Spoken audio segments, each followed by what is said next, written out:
ওয়াকারুজ্জামানের শাস্তি কি এই দুনিয়াতে হবে নাকি আখেরাতেই হবে? কিছু কিছু মানুষের শাস্তি আখেরাতে হয়। এখন আমরা ওয়াকারুজ্জামানের কেমন শাস্তি চাই, আর আল্লাহ তাআলা ওয়াকারুজ্জামানের জন্য কেমন শাস্তি লিখে রেখেছেন, ওয়াকারুজ্জামানের আখিরাতি বা কেমন হবে?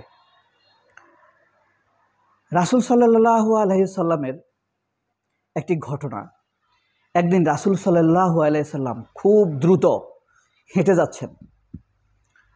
এখন ওমর পিছন থেকে দেখেছেন এবং বুঝে ফেলেছেন রাসূল সাল্লাল্লাহু আলাইহি সাল্লাম কোথায় যাচ্ছেন, কি উদ্দেশ্যেই বা যাচ্ছেন।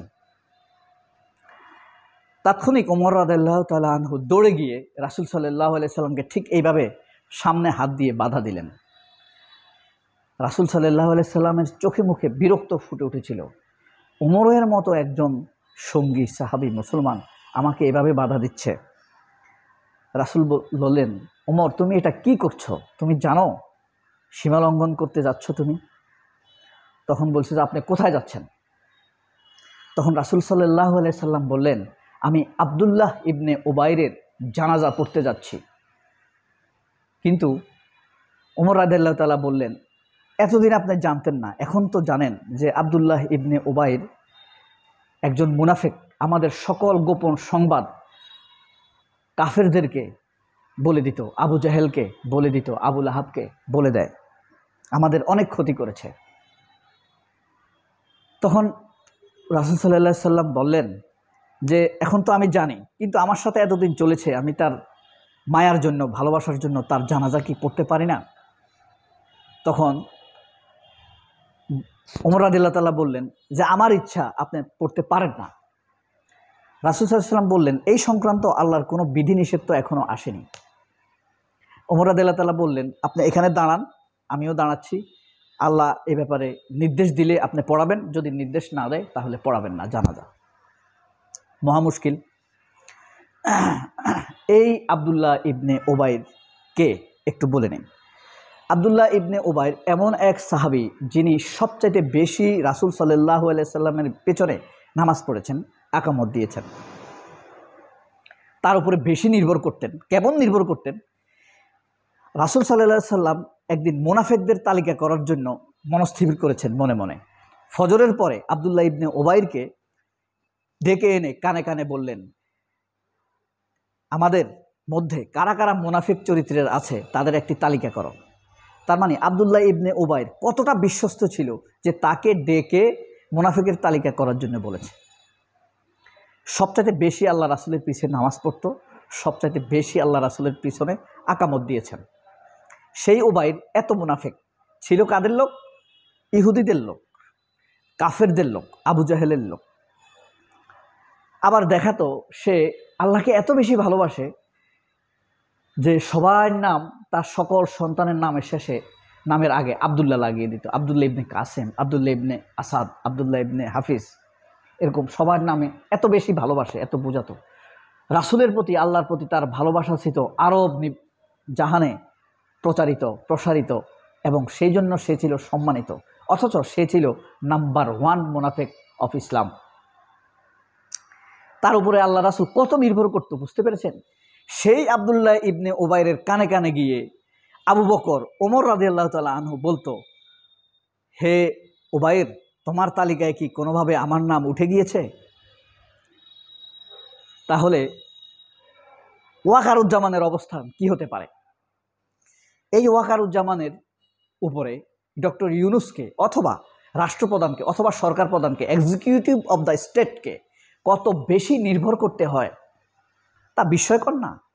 ইন্টারনাল ক্ষেত্রে, আউটার ক্ষেত্রে, পররাষ্ট্রের ক্ষেত্রে, স্বরাষ্ট্রের ক্ষেত্রে, ডিপ্লোম্যাটিক ক্ষেত্রে অনেক বেশি।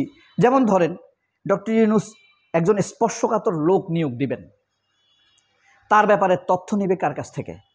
এনএসআই, ডিজিএফআই, এসবি, এমটিআই, এসবের কাছ থেকে। তো সে ভুল তথ্য দিয়ে দিবে। একজন আওয়ামী লীগের ব্যাপারে তথ্য দিবে, সে খুব ভালো লোক। একজন খুনির ব্যাপারে তথ্য দিবে, সে অত্যন্ত মার্জিত লোক। আবার একজন ভালো লোকের ব্যাপারে তথ্য দিবে, সে রাষ্ট্রের জন্য নিরাপদ নয়। এই হলো ওয়াকারের বর্তমান অবস্থা। শেখ হাসিনার সাথে দেখা করে মানুষের সেন্টিমেন্টকে দুর্বল করার জন্য, ডক্টর ইউনূসের সাথে দেখা করে আন্তর্জাতিক সিম্পেথি অর্জনের জন্য। ডক্টর ইউনূসের যেহেতু আন্তর্জাতিক গ্রহণযোগ্যতা খুব বেশি, সে ডক্টর ইউনূসের সাথে দেখা করে নিজের ইন্টারন্যাশনাল অ্যাকসেপ্টেন্স ধরে রাখে। আবার ওদিকে গিয়ে রাশিয়া সফর করে সে, রোসাটাম, রেশমো, তারপরে ফেন্সো ফারহা, ব্লাদোরাহা, এসব কোম্পানির এক্সিকিউটিভদের সাথে সে যখন সাক্ষাৎ করে বোঝা যায় এখানে দুর্নীতির কোনো বোঝাপড়া আছে। শেখ হাসিনার নির্দেশের কোনো অর্থ সে হয়তোবা ট্রান্সফার করার জন্য ভূমিকা রাখে। আমি এই কথা বলতে সামান্যতম ভয় পাচ্ছি না। আমি একজন সামান্য নাগরিক হিসাবে হলেও আমি তার অবস্থানকে প্রশ্ন করতে চাই। তাকে আমরা যেই অবস্থানে দেখার কথা সে সেই অবস্থানে নেই। তাকে শেখ হাসিনা যে অবস্থানে দিয়ে গেছে সে এখন পর্যন্ত সেই অবস্থানেই আছে। তাহলে বুঝতে পারেন শেষ পর্যন্ত আব্দুল্লাহ ইবনে ওবাইরকে আল্লাহর রাসূল যখন দাঁড়িয়ে আছেন, ওমর রাদিয়াল্লাহু তাআলা দাঁড়িয়ে আছেন যে জানাজা পড়তে যাবে কি যাবে না, এমন এক সময় দূর থেকে ধানের জুব্বা ফরা, শুশ্রুমণ্ডিত, ফর্সা, সুন্দর, আলোর মতো, আলোর ভিতর থেকে বেরিয়ে আসলেন হযরত জিবরাইল আলাইহিস সালাম। দুইজনকে সালাম দিলেন। সালাম দিয়ে একটি আয়াত উচ্চারণ করলেন, ইস্তাগফির লাকুম আওলা তাস্তাগফির লাকুম, আস্তাগফির লাকুম আওলা তাস্তাগফির লাকুম। 84 নম্বর আয়াত। তুমি 70 বারও যদি তার জন্য ক্ষমা চাও আমি তাকে ক্ষমা করব না, কোনোভাবেই ক্ষমা করব না, কোনো দিনও ক্ষমা করব না। কার কথা বলছে? আব্দুল্লাহ ইবনে ওবাইরের কথা বলছে যে আমি তাকে কোনো দিন, কোনো কালেও, কখনো, কোনোভাবেই ক্ষমা করব না। কাকে বলছে এই কথা? রাসূল সাল্লাল্লাহু আলাইহি সাল্লামকে ইঙ্গিত করে। অর্থাৎ এই আয়াতের মধ্যে বোঝা যায় যে আয়াতটি নাজিল হয়েছে হযরত ওমর রাদিয়াল্লাহু তাআলার সমর্থনে, হযরত ওমর রাদিয়াল্লাহু তাআলার সমর্থনে। বুঝতে পেরেছেন যে রাসূল সাল্লাল্লাহু আলাইহি সাল্লামের অবস্থান কোন লেভেলের আন্তরিকতা ছিল ওবাইরের জন্য। অনেক ভালোবাসা ছিল, অনেক বিশ্বাস ছিল, কিন্তু আল্লাহ তার উপরে এতই ক্ষুব্ধ ছিল তার জানাজায় অংশগ্রহণ না করার জন্য তাকে নির্দেশ দিয়েছিল কঠিনভাবে, শক্তভাবে, এবং সে সেটা করতে পারেনি।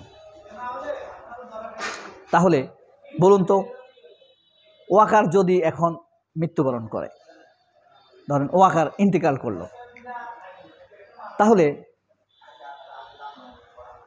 ডক্টর ইউনূস কি যাবে? যাবে, কারণ এটার জন্য তো আর কোরআন নাজিল হবে না। কিন্তু ডক্টর ইউনূস কি যাওয়া উচিত নয়, কারণ এই বিষয়ে কোরআন নাজিল করে আল্লাহ আগেই ফয়সালা দিয়ে গিয়েছেন। এখন এই আয়াতের শিক্ষা নিয়ে ইউনূস কি ভদ্র হবে? ওয়াকার কি ভদ্র হয়ে যাবে, সরে আসবে, নাকি আব্দুল্লাহ ইবনে ওবাইরের মতোই মৃত্যুবরণ করবে? আপনার কাছে প্রশ্ন। জানি না এই ভিডিওটা কয়জন দেখেছে। সবাই অনেক ভালো থাকবেন। আল্লাহ হাফেজ। আসসালামু আলাইকুম।